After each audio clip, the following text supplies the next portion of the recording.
Oke, assalamualaikum anak-anak. Bahas lagi terkait masalah sosial. Di sini kriminalitas sebagai masalah sosial. Pekan lalu kita bahas kemiskinan sebagai masalah sosial. Sekarang kita bahas terkait kriminalitas sebagai masalah sosial. Kriminalitas merupakan salah satu bentuk penyimpangan khususnya dalam pelanggaran hukum. Namanya kriminal berarti melanggar hukum. Ya, itu pasti sangat-sangat sudah menjadi masalah sosial karena sudah melanggar hukum dan menyengsarakan rakyat. Nah, ada kejahatan-kejahatan yang terjadi dengan adanya kriminalitas. Nah, ini kejahatan kera putih yang dilakukan oleh bapak-bapak penjabat di atas sana yang menggunakan baju berkerah dan berdasi, makanya dikenal dengan kejahatan kera putih atau white collar crime. Awalnya disebut dengan business crime atau kejahatan bisnis atau economic criminality, namun ini dikenal sekarang dengan white collar crime atau kejahatan kera putih. Contohnya di sini adalah korupsi, kolusi, nepotisme. Kalian udah nggak asing lagi dengan nama-nama itu. Nah, ini kejahatan kera putih adalah korupsi atau dikenal dengan pelakunya namanya koruptor. Oke, faktor penyebab kriminalitas. Ada 5 faktor. Terjadinya perubahan sosial, ekonomi, politik seperti perang dan bertambahnya pengangguran. Ketika banyaknya pengangguran, masyarakat mau makan pakai apa anak-anak? Makan kan pakai duit ya. Kalau mau beli apa-apa pakai duit lah. Kalau pengangguran nggak punya duit mau ngapain? Maka dengan cara tercepat buat mendapatkan duit adalah melakukan kriminalitas. Pemerintah yang lemah dan korup, sehingga mendorong orang mencari kesempatan untuk berbuat jahat. Selanjutnya, masalah kependudukan dan kesulitan ekonomi. Keempat, pengembangan sikap mental yang keliru. Misalkan ambis untuk pengen melakukan sesuatu yang menaikkan jabatannya.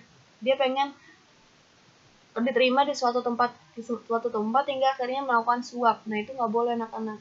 Karena kalau kita mau menjadi seperti orang tersebut atau memiliki jabatan di suatu pemerintahan, maka gunakanlah usaha sendiri.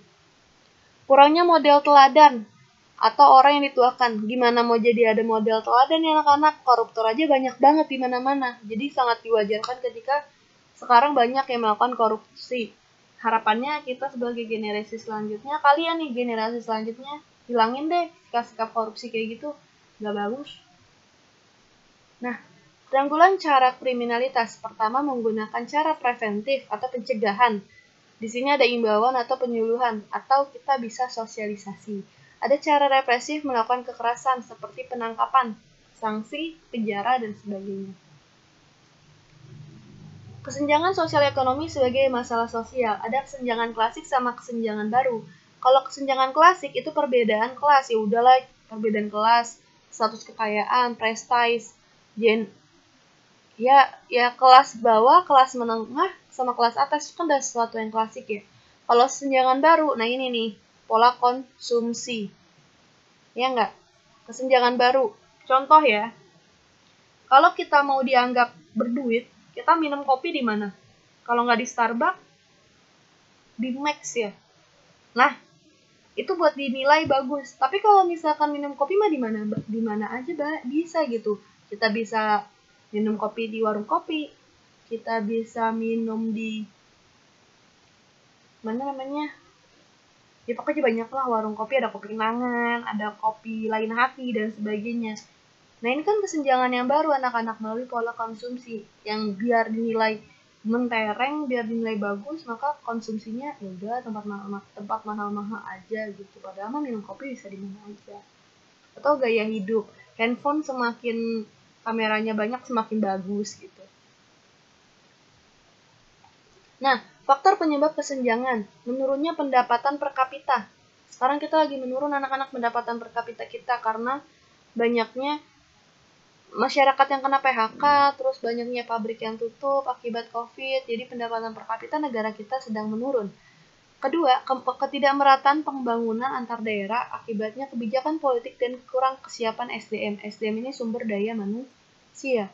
Ketiga, rendahnya mobilitas sosial sebagai akibat sikap mental tradisional yang kurang menyukai persaingan atau kewirausahaan.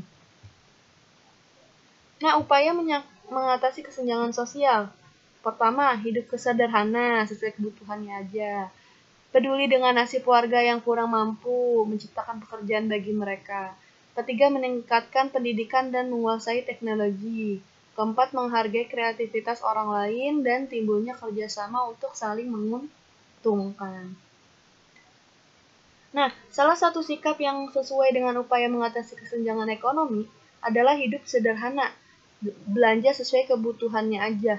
Ya, contoh, kamu mau ke Indomaret, niatnya cuma belanja minuman doang. Nah, kamu jangan lihat kanan kiri, cukup belanja minuman aja. Kalau misalkan kamu lihat kanan kiri, mata kamu tidak bisa bohong, kamu pasti pengen belanja yang lain. Tuh. Nah, ketidakadilan sebagai masalah sosial. Ketidakadilan pada dasarnya menyangkut masalah pembagian suatu hak seseorang atau kelompok yang secara tidak proporsional, jadi tidak sesuai hak dan kewajibannya. Dia sudah melaksanakan kewajiban dia bekerja dengan waktunya sesuai gitu, tapi haknya yang didapatkan tidak sesuai. Nah, ini termasuk ketidakadilan.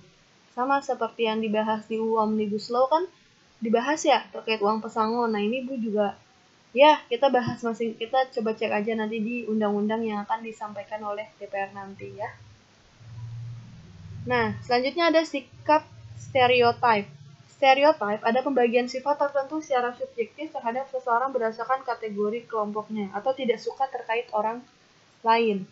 Selanjutnya, marginalisasi atau proses peminggiran kelompok-kelompok tertentu dengan lembaga sosial utama seperti struktur ekonomi, pendidikan, dan lembaga sosial ekonomi lainnya. Marginalisasi berarti dipinggirkan, dihilangkan atau dipinggirin lah.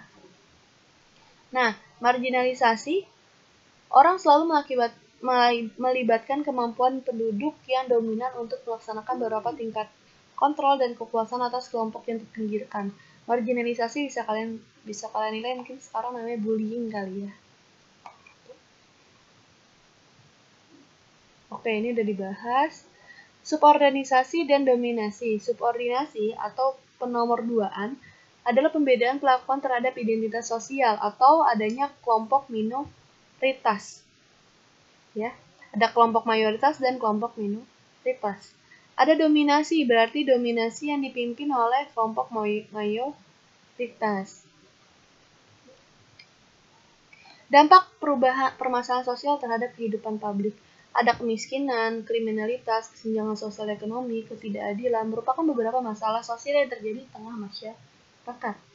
Dampaknya, ada ketidakadilan sebagai masalah sosial karena mengandung unsur kewenang-wenangan, kesenjangan sosial ekonomi akibat pendekatan pembangunan yang tidak berkeadilan, kemiskinan akibat dari kesenjangan ekonomi, kriminalitas atau kejahatan sebagai salah satu bentuk penyimpangan. Nah, pemecahan masalahnya ada beberapa pemecahan, pasti preventif dan represif. Preventif tadi adalah sosialisasi, preventif itu melakukan kekerasan. Oke anak-anak, materi kita cukup sampai di sini aja. Jangan lupa tugas yang tadi Ibu suruh tulis di kolom komentar, jangan lupa tulis di kolom komentar. Sekian dari Ibu. Wassalamualaikum warahmatullahi wabarakatuh.